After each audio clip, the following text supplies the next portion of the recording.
네, 9월 26일 멤버십 번개 라이브 파트 1 시작하도록 하겠습니다. 벌써 9월 26일입니다. 이번 주 이제 또 명절까지 껴있어서 우리나라 같은 경우에는 한 달이 더 금방 마감되는 느낌을 가질 수밖에 없는데, 어쨌든 벌써 9월이 마지막 주, 이렇게 또 3분기도 막바지를 향해서 나아가고 있습니다.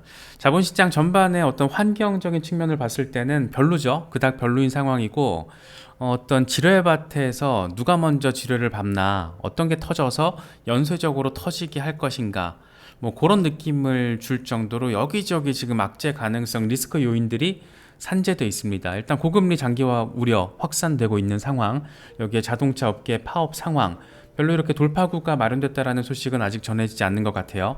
여기에 10월 1일 연방정부 셧다운 우려. 참 재밌는 상황이죠. 이게 다 미국의 경제 성장률, 미국의 국가 신용 등급, 인플레이션 이런 것들과 다 얽히고 설켜 있는 이슈들이다 보니까 하필이면 이런 게 또 한꺼번에 이렇게 또 몰려가지고 진행이 되고 있는 상황입니다. 그렇다 보니까 당연히 증시가 압박을 받을 수밖에 없었던 거고, 이번에 반등을 한 건 거의 뭐 이제 반발 매수가 붙은 거죠. 한 나흘 연속 하락세를 보이다가 이번에 닷새 만에 좀 반등을 해준 거는 어떤 반발 매수자라고 바라보는 게 맞는 것 같고, 뭐 고금리 우려를 뭐 소화했다 이런 건 제 개인적으로 느끼기에는 되도 않는 소리다, 뭐 이런 생각이 좀 많이 드는데, 일단 고금리 시대에 대해서 우리가 조금 생각을 많이 해봐야 될 것 같아요. 특히 10년물 국채금리가, 미국 국채금리가 16년 최고치 2007년 9월 이후 처음으로 4.5%를 돌파했고, 추가적인 반등 가능성에 대한 전망까지 나오고 있는 상황이에요. 간단치가 않죠. 이렇다 보니까 지금 채권 금리가 이렇게 강세를 보이다 보니까 달러 인덱스도 강세를 보이고 있고, 지금 원달러 환율 엔화도 올해 최저점 찍었더라고요. 그래서 원달러 환율도 들썩들썩하고 있고, 오늘 1350원, 와 깜짝 놀래가지고 저도 그래서 일부러 달러를 좀 가지고 환전 안 하고 있는데, 야 이게 원달러 환율이 1350원이 되면 이 수출로 먹고 사는 나라가 과연 버틸 수 있을 것인가, 뭐 여러 가지 생각이 좀 듭니다. 그래서 지금 상황이 전반적으로 굉장히 조금 한숨이 나올 법한 그런 상황들이 얽히고 설켜 있다, 이렇게 바라보는 게 맞는 것 같아요. 이런 상황에서 제이미 다이먼이 이런 얘기를 합니다. 전 세계가 스태그플레이션과 함께 연준이 금리 7%까지 올리는 그런 최악의 시나리오에 있어서 대응을 할 준비가 안 돼 있는 것 같다, 이런 멘트를 합니다. 그러면서 이제 3%에서 5%로 기준금리가 인상이 됐을 때보다 5%에서 7%로 인상이 됐을 때 훨씬 더 고통스러울 것이다. 당연하죠. 그래서 그런데 이제 여기서 사실 왜 지금 타이밍에서 제이미 다이먼이 7% 얘기를 꺼내 들었을까? 이게 전 좀 궁금하더라고요. 왜냐하면 어쨌든 지금 5.5%에서 한 번 더, 최악의 경우에 두 번, 그래서 한두 번을 더 올리더라도 금리 상단이 7%까지 가는 게 아니잖아요. 거기다가 내년에 한 두 번 정도 금리 인하가 되면 5% 초반에서 기준금리 상단이 형성이 되는 건데, 지금 왜 이 타이밍에, 그러니까 시장에서는 그래도 금리가 높긴 하지만 고금리가 장기화 될 것 같이 보이지만, 그래도 이번 사이클 금리 인상 사이클은 끝났다, 사실상 막바지다, 올려봤자 한 번일 가능성이 높고, 이제 내년 하반기부터 아무리 늦어도 이제 4분기부터는 금리를 인하하기 시작할 것이다, 뭐 이런 얘기가 지금 나오고 있는 건데, 그러니까 중요한 포인트는 금리가 추가로 막 올라가서 7% 8% 찍는 게 아니고 5%대 고금리 상황이 장기화 될 것이다, 적어도 내년 하반기까지로 지금 전망이 나오고 있잖아요. 그래서 그게 핵심이었는데, 이런 상황에서 갑자기 제이미 다이먼 같은 사람이 7% 얘기를 하니까, 야 스태그플레이션의 연준 기준금리 7% 감당 못할걸? 이런 얘기를 갑자기 꺼내드니까 왜 이런 사람이 지금 이 얘기를 하는 걸까 생각을 좀 하게 만드는 거죠. 그래서 지금 상황이 정말 간단치 않을 수 있다라는 거는 우리가 투자 시장에 들어와 있는 사람들로서 좀 계속 생각을 해야 될 것 같아요. 그러면서 하는 얘기가, 거래량이 더 감소하고 금리가 더 높아지면 금융 시스템 스트레스 발생 가능하다, 당연한 얘기죠. 일단 거래량 차치하고 금리가 여기서 더 높아진다라는 거는 일단 영끌족 다 죽으란 얘기인 거고, 지금 안 그래도 특히 이제 상업용 부동산 위기가 미국에서 굉장히 지금 거의 벼랑 끝이라는 말이 많은데 일단 역대급이잖아요, 공실률이. 이런 상황에서 금리가 더 높아진다? 와, 이거 머리 아파지는 거거든요. 그래서 만약에 연준이 7%까지 기준금리를 인상한다라면 미국 기업과 소비자들은 심각한 영향을 받게 될 것이다. 당연한 얘기인데 지금 7%라는 숫자를 꺼내들다 보니까 이게 야 이거 뭘까? 야 이거 뭘까?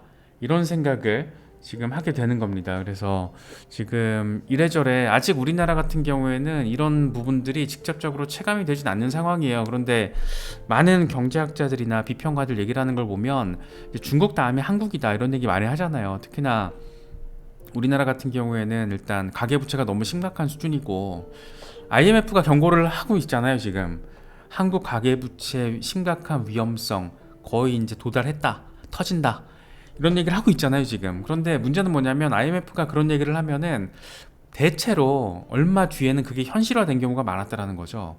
그래서 그게 예를 들어서 시기가 딱 들어맞지 않은 경우는 많았는데 어느 정도 시간 범위 안에선 현실화된다라는 거. 지금 우리나라 같은 경우에는 이런 얘기가 아직은 좀 먼 얘기로 들리는 부분들이 있죠. 왜냐하면 정부가 계속 인위적으로 지금 빚으로 대출로 경제를 떠받치고 있고 부동산 시장을 억지로 이렇게 떠받치는 정책들을 내놓으면서 아직은 뭐가 터지진 않았는데 이런 상황이 미국에서 벌어진다. 그럼 우리나라는 어떻게 될 것인가? 저는 개인적으로는 내년도가 조금 우리가 조금 주의를 해야 되지 않을까라는 생각이 듭니다. 지금 이번 주 같은 경우에는 우리나라는 추석 시즌이지만 한국 시간으로 9월 29일 밤 9시 반에 개인 소비 지출이 발표가 됩니다. 특히 이제 이런 상황에서 7% 예상 가능성까지 지금 나오고 있는 상황에서 인플레이션의 방향성, 기준금리의 방향성을 보여줄 굉장히 직접적인 인플레이션 지표가 개인 소비 지출 PCE 잖아요. 연준이 CPI나 PPI보다 훨씬 더 중요하게 생각하는 PCE. 특히 이제 근원 PCE가 중요한데 전년 대비로는 지금 전달에 4.2에서 3.9%로 소폭 완화될 것으로 전월 대비로는 0.2%로 동일할 것으로 예측이 되고 있습니다. 그런데 이제 근원 PCE 말고 종합 PCE를 봤을 때 고유가로 인해서 영향을 받는 폭이 어마어마하게 커진다 그러면 커졌다라는 게 이번에 반영이 되는 걸로 데이터가 나와준다라면 시장이 또 압박을 받겠죠. 그런데 근원 PC가 또 단단한 모습을 보여준다라면 또 그건 또 어떤 그 하방 요인을 버텨내게끔 만드는 반대 영향력을 갖는 재료 역할을 또 해줄 텐데 상당히 중요합니다. 근데 일단 우리나라 같은 경우에는 추석 시즌이긴 한데 꽤나 임팩트 있는 상황이 9월 마지막 피날레를 장식할 수 있다라는 거. 요거까지 보면 대충 이제 10월 데이터 방향성이 나와줄 거고, 그러면 이제 11월에 연준이 어떻게 할 것이다라는 전망들이 조금 더 구체적으로 나오겠죠. 그래서 그런 상황을 생각해 볼 수가 있습니다. 지금 연방정부 셧다운 이슈가 있다 보니까 무디스가 이번에 경고장을 내놨어요. 이번에 미국 연방정부가 셧다운 하게 된다라면 신용등급에 부정적인 영향 미치게 될 걸 이렇게 얘기를 한 거죠. 그러니까 사실상 트리플 A에서 더블 A 플러스로 강등될 수 있다라는 거. 피치가 했잖아. 우리라고 못할 것 같아. 이런 얘기 지금 하고 있는 거죠. 그래서 재정 건전성이 저하된다라는 것은 정치적 양극화 심화, 이 두 가지는 재정 정책 결정에 상당한 제약 요인이다. 당연하죠. 당연한 부분이고 지금 참 이 정치적 양극화에다가 재정 건전성 악화, 그러니까 부채, 빚으로 경제가 버티고 있는 이 상황, 이게 미국만의 얘기가 아니죠. 우리나라랑 똑같잖아요. 지금 사이즈만 작을 뿐이지. 좀 약간 우려스러운 그런 것들이, 지뢰들이 여기저기 지금 산재해 있습니다. 그래도 비트코인이 26,000달러 위에서 자리를 하고 있다는 거는 그나마 그래도 다행은 아닐까 싶어요. 물론 이제 20일 지수이동 평균 지지 26,500달러 위에서 조금 단단하게 지지를 받아주면 참 좋을 텐데 아직은 그럴 만한 긍정적인 임팩트 있는 어떤 한 방이 들어와 주지 못하고 있다 보니까 라케시 우패드예 같은 경우에는 일단 지금 상황이 곰 세력이 좀 주도권을 잡았어 라고 진단을 했죠. 그러면서 24,800달러가 깨질 경우에는 2만 달러를 향한 하락 시작 가능성이 있고, 다만 이제 28,100달러 위에까지 올라서기 위해서는 두 개 이동평균 위에서 또 좀 단단히 지지를 받아줘야 한다. 다시 말해서 26,500달러 뚫고 27,000달러 부근에 50일 단순 이동평균까지 뚫으면 28,100달러 오버헤드 저항까지 리테스트 가능성이 있다. 이런 얘기를 지금 하고 있죠. 이 사람도 되게 뻘쭘할 거예요. 지금 거의 한 열흘 가까이 거의 매일 똑같은 얘기 지금 하고 있거든요. 약간의 표현만 달리해서. 그런데 지금 상황이 그만큼 지루한 횡보 장세라는 거, 그것까지 우리가 조금 느낄 수 있다라는 거죠. 마이클 반데포페 같은 경우에는 비트코인은 여전히 약세를 보이고 있다. 나는 두 가지 중에 하나야. 25,700달러에서 25,900달러까지 아싸리 빠졌을 때 롱 포지션 들어가거나 아니면 아예 26,800달러 돌파했을 때 그때 들어가거나 할 거야. 이 두 가지 가능성 비슷한 얘기 하고 있는 거죠. 렉트 캐피탈 같은 경우에는 이거 재밌더라고요. 이렇게 지금 상단 저항을 뚫고 반감기까지 나아가는 이 과정에 있어서 이제 비트코인은 24.6% 왔다는 거예요. 그래서 아직까지 반감기까지는 시간이 좀 남았다는 얘기를 하는 것이 첫 번째고, 또 하나는 지지 테스트를 한 번 더 할 수 있다. 그래서 19,000달러 부근까지 떨어질 수도 있지만 지지받고 반감기에 맞춰서 랠리를 해줄 가능성, 안 떨어지고 여기서 잘 올라가 주면 좋죠. 그런데 또 시장에 지금 어떤 불확실성이라는 게 거시경제 전반에도 짙게 깔려 있다 보니까 그런 부분들을 너무 우리가 막연하게 잘 갈 거야 이렇게 좀 생각할 수 없는 부분이고, 다만 이제 잠재적인 호재 상황들을 조금 생각을 해봤을 때 비트코인 현물 ETF 세컨 데드라인이 10월 중순에 좀 몰려 있다라는 거. 물론 전 개인적으로는 10월에는 승인은 안 될 것 같아요. 제가 늘 말씀드리지만 저는 딱 요때 드라마틱하게 승인이 되지 않을까 라는 생각을 좀 가지고는 있는데, 뭐 빨리 되면 좋죠. 빨리 되면은 그만큼 프리헤빙 랠리가 그 시즌이 더 빨라지고 더 가속화된다라는 거기 때문에 빨라지면 물론 좋겠지만 파이널 데드라인에서 전부 다 반려하진 않을 것 같아요. 왜냐하면 그레이스케일 소송 사건에서 SEC가 패소를 했잖아요. 그래서 어쨌든 승인을 일부라도 하긴 할 것 같은데 느낌은. 그런데 어쨌든 3월까지 좀 끌고 가지 않을까, 파이널까지. 그래서 조금 드라마틱하게. 왜 드라마틱하냐? 4월이 반감기니까. 그런데 어쨌든 세컨 데드라인이 10월 중순, 서드 데드라인이 1월 중순, 파이널 데드라인이 3월 중순에 지금 몰려있다. 이런 건 조금 생각을 해보시면 좋을 것 같고, 두 번째 조금 의미 있는 부분들을 짚어보기 전에 이번에 번스타인이 지금 얘기한 거예요. 번스타인이 얘기한 건데, 오늘 발표한 것 중에 하나를 보면 비트코인 현물 ETF가 우리는 2024년 초에 승인 가능성이 있을 것으로 주시하고 있다. 이때 말하는 거죠. 서드나 파이널을 얘기하고 있는 걸 텐데 아마도 이걸 얘기하지 않을까 싶어요. 어마어마하게 드라마틱할 수 있잖아요. 이럴 때 승인이 되면. 그래서 승인 가능성을 주시하고 있다. 그러면서 지금 현재 암호화폐 펀드 운용 자산은 450억 달러에서 500억 달러 수준, 간의 수공업 수준에 불과하다. 표현이 재밌죠. 그런데 5년 안에 5천억 달러 수준으로 전환이 될 것이다. 왜?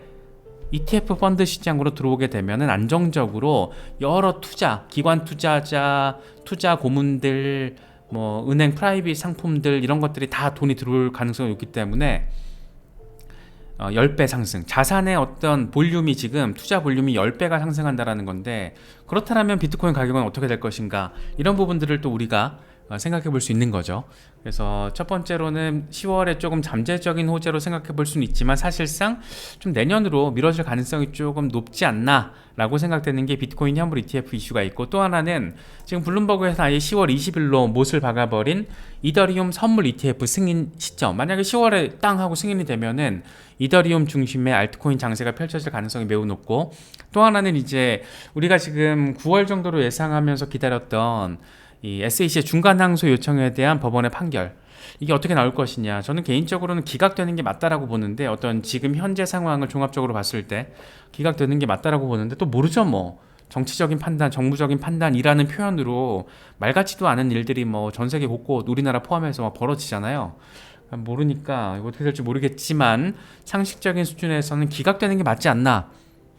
이미 배심원 판결 일정까지 지금 공지를 한 상황에서 법원이, 아날리스타 토레스 판사가 이걸 중간 항소, 정식 항소, 1심에 대한 정식 항소도 아니고 중간 항소를 항소법원으로 넘긴다? 좀 이상할 것 같아요. 그래서 좀 봐야겠지만 이 역시 9월 말이 됐든 10월 어느 시점이 됐든 나오긴 나올 건데, 이게 이제 기각으로 나와주면 XRP가 단기적으로나마 급반등이 좀 나와주지 않을까, 뭐 기대되는 포인트. 그래서 비트코인 현물 ETF, 이더리움, 리플까지 이 메이저들과 관련된 호재들이 지금 9월에서 10월까지 어떤 타임테이블을 봤을 때 좀 깔려 있다. 이런 것들도 깔려 있다라는 거 좀 체크하시면 좋을 것 같습니다. 이거 웨일이 올린 건데, 이런 여러 가지 블랙스완 이벤트들이 있었지만 얘네들로 인해서 비트코인이 12,000달러까지 폭락 안 했어.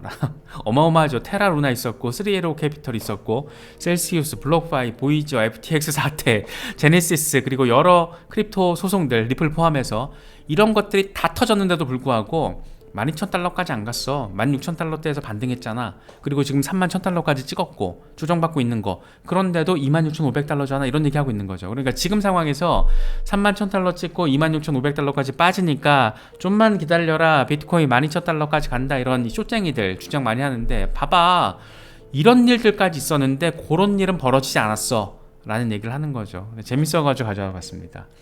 좀 이렇게 보면서 그냥 웃음도 나오고 끄덕끄덕하게 되는 그런 포인트였는데, 아무튼 뭐 요 정도 이슈까지 잘 버텨냈는데 과연 10,000달러 폭락이 이루어질 수 있는 것인가, 약간 좀 회의적이지 않나 개인적으로는 생각을 합니다.